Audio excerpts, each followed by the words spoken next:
గురుగారు నెక్స్ట్ మకర రాశి వారికి, ఈ రాశి వారికి ఈ సంవత్సరం ఎలా ఉండబోతుంది? మకర రాశి వారికి కనుక చూసుకున్నట్లయితే రాశినాథుడు ఎవరైతే ఉన్నారో మకర రాశికి, ఈ రాశినాథుడు 3లో ఉన్నాడు. ఏలినాడు శని కూడా పోయింది వీళ్ళకి. దీనివల్ల కొంత ఫైనాన్షియల్గా కూడా గ్రోత్ అవుతుంది. కాకపోతే ప్లేస్ మారుతారు వీరు ఈ సంవత్సరంలో ఎక్కువగా.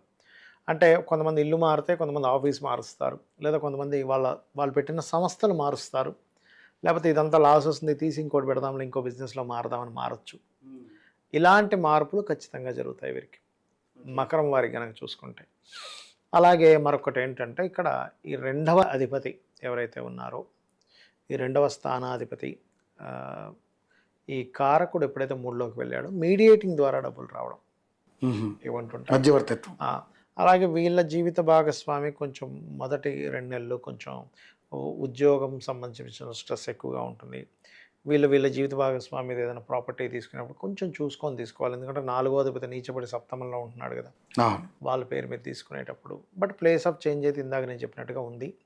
కొంచెం వీళ్ళ పిల్లలకి ఏదైనా బిజినెస్లు పెట్టించడము, వీళ్ళ పిల్లలకి భవిష్యత్తులో బాగుపడడానికి పనికొచ్చేది ఏదైనా సరే కొన్ని చెప్పడము, ఇటువంటివి బలంగా చూపిస్తున్నాయి ఈ మకరం వారికి కనుక చూసుకున్నట్లయితే.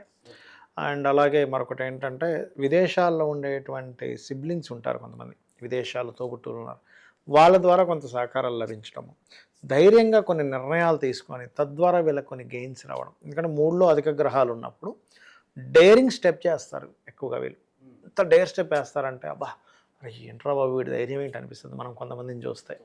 అలా డేరింగ్ స్టెప్స్ సహజంగానే మకర లగ్నం వాళ్ళకి ఏంటంటే మకరం పట్టు అంటాం, అంటే శ్రమిస్తారండి ఎక్కువగా మకరం వారు.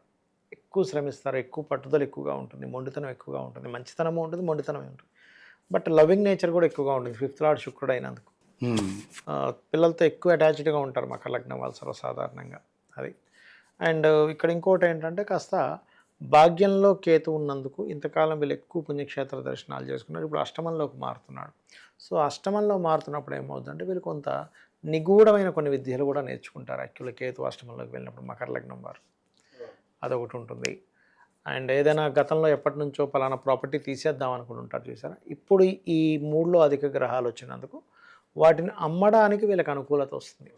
ఓకే, అది ఎప్పటి నుంచో అమ్మకానికి వీలు కానీ కూడా ఈ సంవత్సరం అమ్మడానికి అనుకూలత వస్తుంది. ఓకే, మరి వీళ్ళు ఎవరిని ఎక్కువగా ఆరాధిస్తే బాగుంటుంది ఈ రాశి? వీళ్ళు అమ్మవారి ఆరాధన ఎక్కువగా చేసుకోవాలండి. ఓకే, ఎక్కువ ఎంత అమ్మవారి ఆరాధన చేసుకుంటే అంత మంచిది. కందులు ఎంత దానంగా ఇస్తే అంత మంచిది. గోవులకు క్యారెట్స్ ఎంత తినిపిస్తే అంత మంచిది.